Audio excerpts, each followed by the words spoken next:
Jimmy was busy making dinner for his family.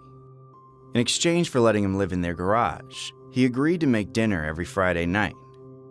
And even though they never appreciated the work he put into his food, he loved doing it.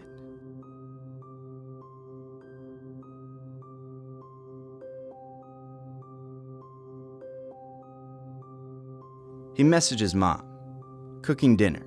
See you guys at 7. "Can't wait, honey," his mom responded. Jimmy was so excited for his family to try out his latest recipe. His ex-girlfriend had helped him out with this one.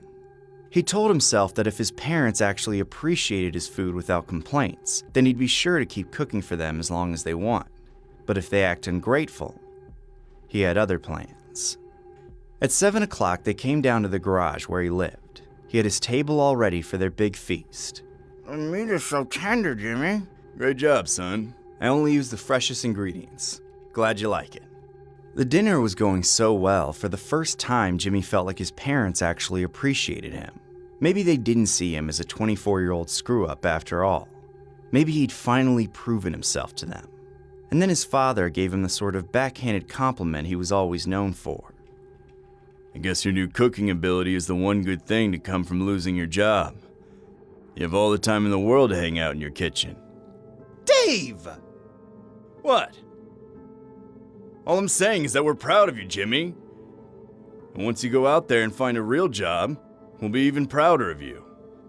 That was the moment Jimmy realized that his parents would never appreciate him. He still loved them. He always loved them. But it was time to enact his plan. There was tension across the table for the rest of the dinner. His mother kept complimenting the food, but she was trying too hard to make him happy. His father, of course, didn't say much at all. Once their meal was over, Jimmy's mother took the plates into the kitchen area he'd built for himself in the garage. She started to clean up like she always did. "Let me handle that, Mom. I spilled a little, so I need to do some deep cleaning before I go to bed." Sure. Make a bunch of noise while we're trying to sleep upstairs. That's exactly what we want. His mom said it would be no problem for her to clean up for him, but Jimmy refused.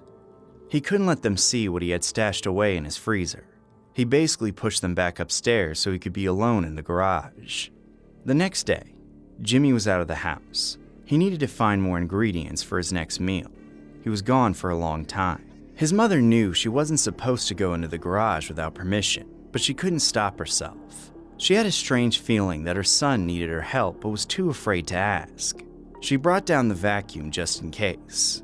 As she spruced up the garage, she didn't find anything out of place. In fact, she was impressed by how orderly everything was. And then she went to the large freezer in the corner.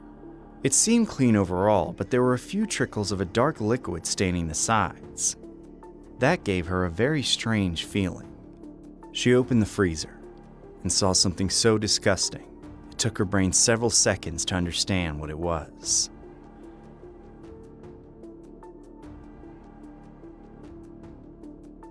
She almost threw up. This was what she'd eaten for dinner: human meat. And it wasn't just last night's dinner. Every meal that Jimmy had cooked for them was made from people.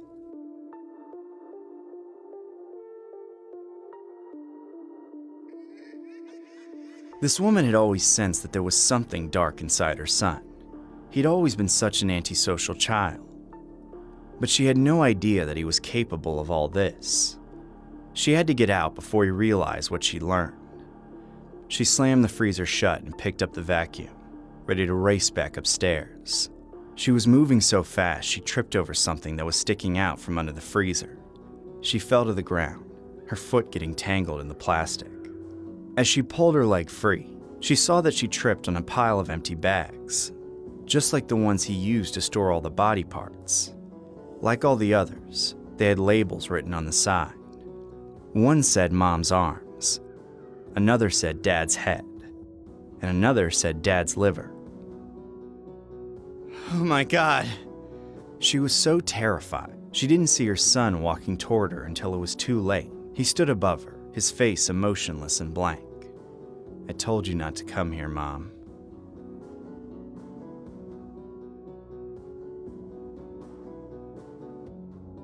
Jimmy paused for a moment. But you are family, and family always comes around. Change of heart, isn't that true, Mom?